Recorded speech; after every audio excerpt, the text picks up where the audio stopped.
Welcome to Lost in Revision. All of our content is public domain, literature, fairy tales, and folklore. We look at stories through an irreverent and lighthearted lens in our discussion episodes, and our daily stories are a fun way to listen to the original versions of stories in a short format that can fit into most people's busy schedules. If you prefer to listen to full chapters, you can subscribe to our Patreon page at patreon.com. You can check the show notes for our Linktree page, where there are links to all of our public pages, ways to contact us, and all of our content. Our goal is to at least break even to cover our expenses, so any support that you can offer to help us reach that goal helps keep this podcast going and you entertained. All of our music is by Nathan Hubble and is used with his permission. Thanks, and enjoy the show. Chapter 22. The Country of the Quadlings. The four travelers passed through the rest of the forest in safety, and when they came out from its gloom saw before them a steep hill covered from top to bottom with great pieces of rock. "That will be a hard climb," said the Scarecrow, "but we must get over the hill nonetheless." So he led the way, and the others followed. They had nearly reached the first rock when they heard a rough voice cry out, "Keep back!" "Who are you?" asked the Scarecrow. Then a head showed itself over the rock, and the same voice said, "This hill belongs to us, and we don't allow anyone to cross it." "But we must cross it," said the Scarecrow. "We're going to the country of the Quadlings." "But you shall not," replied the voice, and there stepped from behind the rock the strangest man the travelers had ever seen. He was quite short and stout, and had a big head, which was flat at the top and supported by a thick neck full of wrinkles. But he had no arms at all. And seeing this, the Scarecrow did not fear that so helpless a creature could prevent them from climbing the hill. So he said, "I'm sorry not to do as you wish, but we must pass over your hill whether you like it or not." And he walked boldly forward. As quick as lightning, the man's head shot forward, and his neck stretched out until the top of the head, where it was flat, struck the Scarecrow in the middle and sent him tumbling over and over down the hill. Almost as quickly as it came, the head went back to the body, and the man harshly laughed as he said, "'Tisn't so easy as you think." A chorus of boisterous laughter came from the other rocks, and Dorothy saw hundreds of the armless hammerheads upon the hillside, one behind every rock. The lion became quite angry at the laughter caused by the Scarecrow's mishap, and giving a loud roar that echoed like thunder, he dashed up the hill. Again a head shot swiftly out, and the great lion went rolling down the hill as if he had been struck by a cannonball.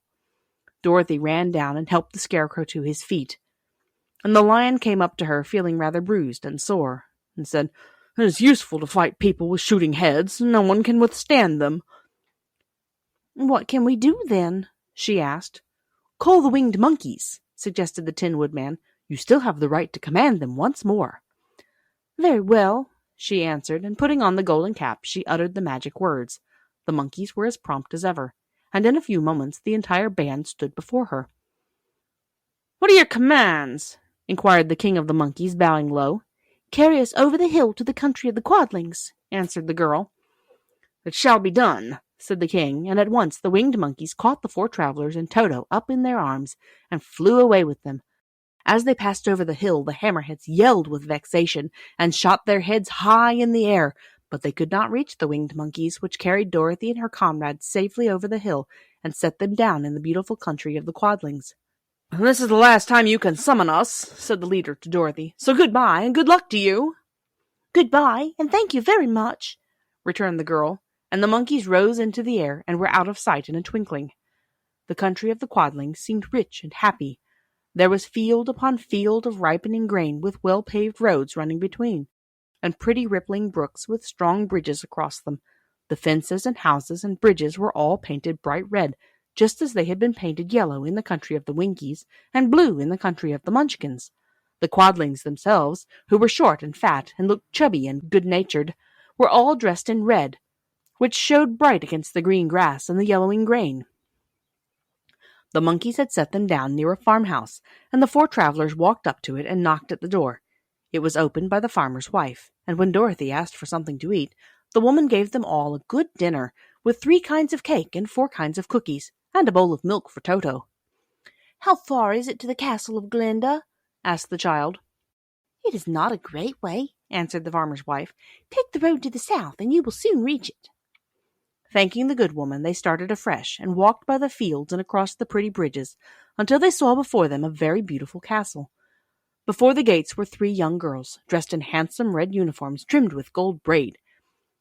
And as Dorothy approached, one of them said to her, "Why have you come to the South Country?" "To see the good witch who rules here," she answered. "Will you take me to her?" "Let me have your name, and I will ask Glinda if she will receive you." They told who they were, and the girl soldier went into the castle.